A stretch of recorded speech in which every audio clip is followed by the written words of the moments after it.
Belt પહેરાવી દીધું છે આવો કંઈક. હવે અંદર જઈએ છીએ અમે લોકો.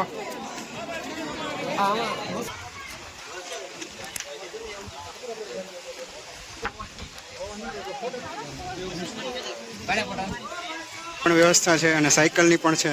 તમને જે રીતે કમ્ફર્ટેબલ લાગે તમે જઈ શકો છો. પહેલા આવતા ત્યારે અલગ હતું. ખોદકામ દરમિયાન છે ને જે અવશેષો મળેલા છે જૂનવાણી તેના પબ્લિક માટે ખુલ્લા મૂકેલા છે. તમે જોઈ શકો છો. આવો ને ચોમાસામાં તો ખાસ છે ને ગ્રીપવાળા ચપ્પલ પહેરીને ખાસ આવો. હું ક્યારનો હાથમાં લઈને ફરું છું.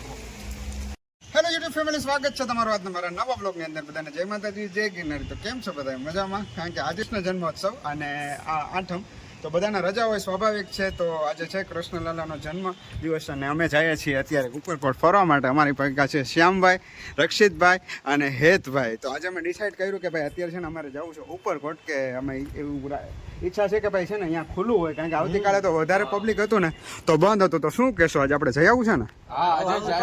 ખુલ્લું હોય તો સારું.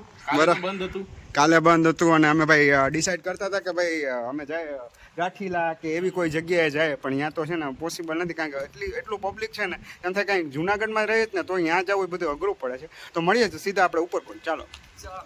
ચાલો. ફાઇનલી અમે લોકો નીકળી ગયા છીએ અને અત્યારે જો સખત વરસાદ ચાલુ છે. અમારી ગાડી પાછળ આવે છે, જોઈ શકો છો. તો જનરલી છે ને આ સિઝનમાં છે ને એમાં જન્માષ્ટમી પર વરસાદ છે ને એ હોતો નથી. હોય તો થોડો હોય છે, પણ હમણાં આગાહી એટલી છે ને કે વધારે પડતો જ વરસાદ અત્યારે ચાલુ છે સતત 2 દિવસથી. તો ભાઈ આ લોકોએ ડિસાઈડ કર્યું કે ભાઈ ફરવા જવું છે તો જવું છે. ઘરે બેસીને અમે કંટાળો આવે 2 દિવસથી અને રજા છે ને એ ઘરે માણવી તો ગમે નહીં. શું કે શામભાઈ? હા, 100% સાચી વાત.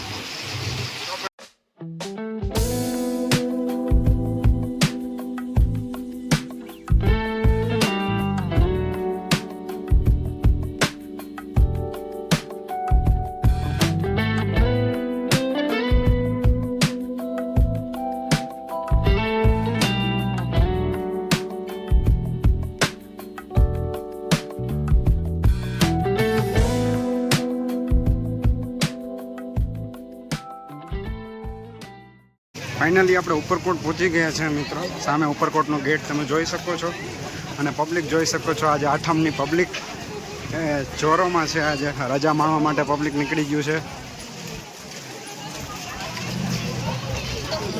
મેઇન ગેટ છે જ્યાંથી એન્ટ્રી થઈ છે અને અહીંનો પ્રવેશનો સમય સવારે 8થી સાંજે 4 વાગ્યા સુધીનો છે અને દરવાજો બંધ થવાનો. તમે જો અંદર હોય તો 6 વાગ્યા પહેલાં એ તમારે નીકળી જવાનું હોય છે અહીંથી. તો અહીંનું ટાઈમિંગ છે જે ખાસ નોટ કરી લેજો તમે લોકો. અને અહીંનો મેઇન ગેટ છે મિત્રો. આ ઉપરકોટ કિલ્લાની છે ને ટિકિટનો દર છે. તમે જુનાગઢના બાળકો હોય તો 25 રૂપિયા, જુનાગઢના પ્રોપર હોય પુખ્ત હોયના તો 50 રૂપિયા છે.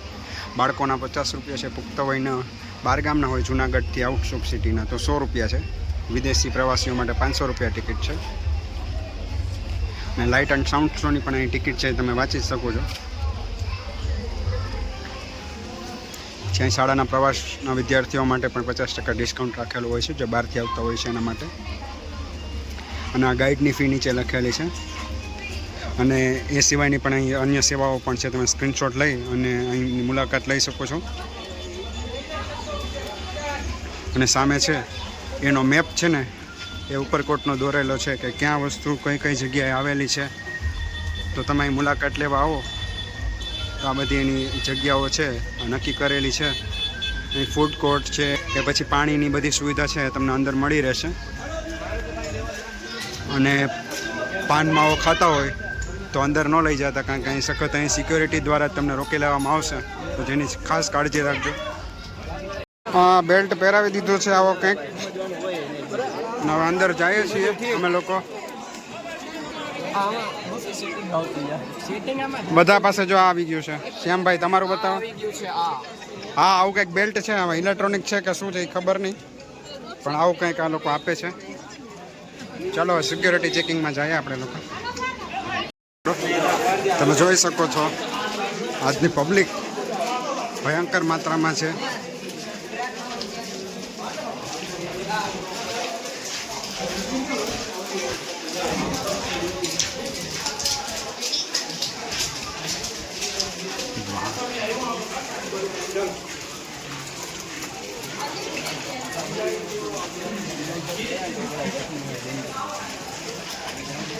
ફાઇનલી અમારી ટોળકી છે ને એ અંદર આવી ગઈ છે, ખૂબ બધો સંઘર્ષ કરીને.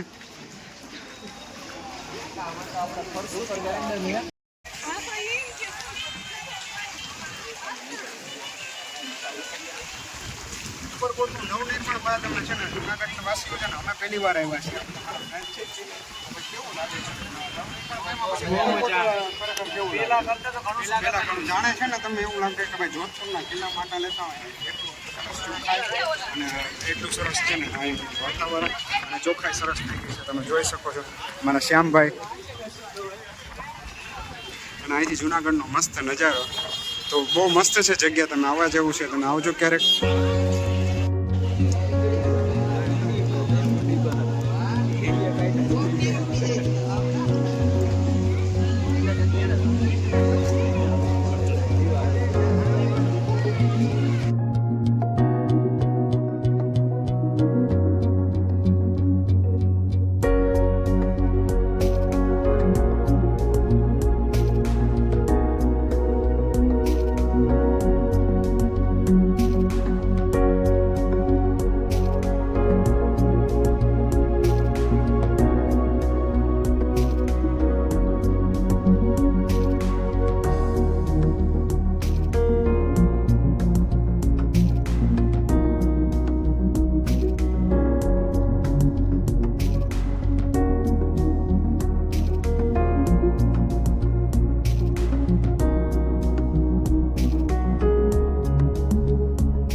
શો માટેની છે ને અમે સ્ટેપિંગ રાખેલા છે, તમે જોઈ શકો છો. અને આ રાણક દેવીનો જે માંડવો કહેવાય ને એ જગ્યા છે. અને આ પડદા છે ને એના માટે જ લગાડ્યા છે કે સામે લાઇટિંગ સાઉન્ડ શો હોય ને તો અહીંયા છે ને એ લોકો લાઇટિંગ મૂકે છે મસ્ત મજાનું. અને સામે પણ હજી છે ઉપરકોટનું રિનોવેશન બાદ અને રિનોવેશન પહેલાં જે કઈ હાલત હતી એ બધી વસ્તુના ફોટા છે. તો હું તમને સામે અંદર જઈને બતાવીશ કે ત્યાં શું છે.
તમે જે કહેતા જ્યારે પહેલાં આવતા ત્યારે અલગ હતું અત્યારે રિનોવેશન બાદ અહીંયા છે ને તમે જો કે ખોદકામ દરમિયાન છે ને જે અવશેષો મળેલા છે જૂનવાણી તેના પબ્લિક માટે ખુલ્લા મૂકેલા છે.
તમે મારી પાછળ જોવો છો ને એ જ ધક્કાબારી છે. જ્યાં પહેલાંના સમયમાં છે ને કોઈ પણ ગુનાહિત કોઈ કરે તો એને અહીંથી ધક્કો દેવામાં આવતો હતો અને અહીંથી એને મોટી સજા આપી દેવામાં આવતી. તો આ એક ધક્કાબારી છે, તમે જોઈ શકો છો.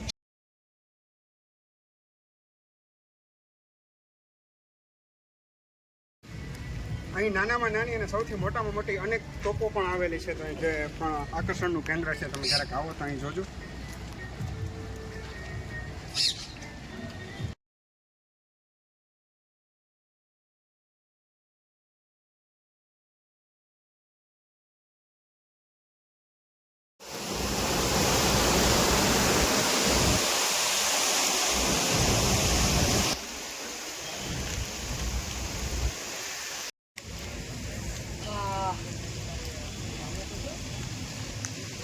Vlogging.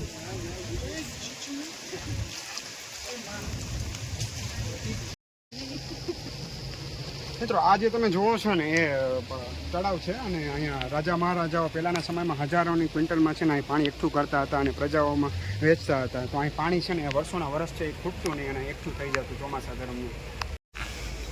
બીજી એક ખાસ વાત મારે કરવાની છે, કારણ કે અમે ત્યારના એ બાબતે છે ને સફર કરીએ છીએ કે આ ચપ્પલ છે ને જો મારા હાથમાં લેવા પડશે. તો ગ્રીપવાળા ચપ્પલ છે ને ચોમાસામાં ખાસ પહેરીને આવજો, કારણ કે અહીં નીચે તમે જોઈ શકો છો આ છે ને બહુ ફિસલન છે. ત્યાં જાઓ ને અહીંયા ઉપરકોટમાં છે ને આ રીતનું છે. તો આવો ને ચોમાસામાં તો ખાસ છે ને ગ્રીપવાળા ચપ્પલ પહેરીને ખાસ આવો. હું ક્યારનો હાથમાં લઈને ફરું છું અને જોખો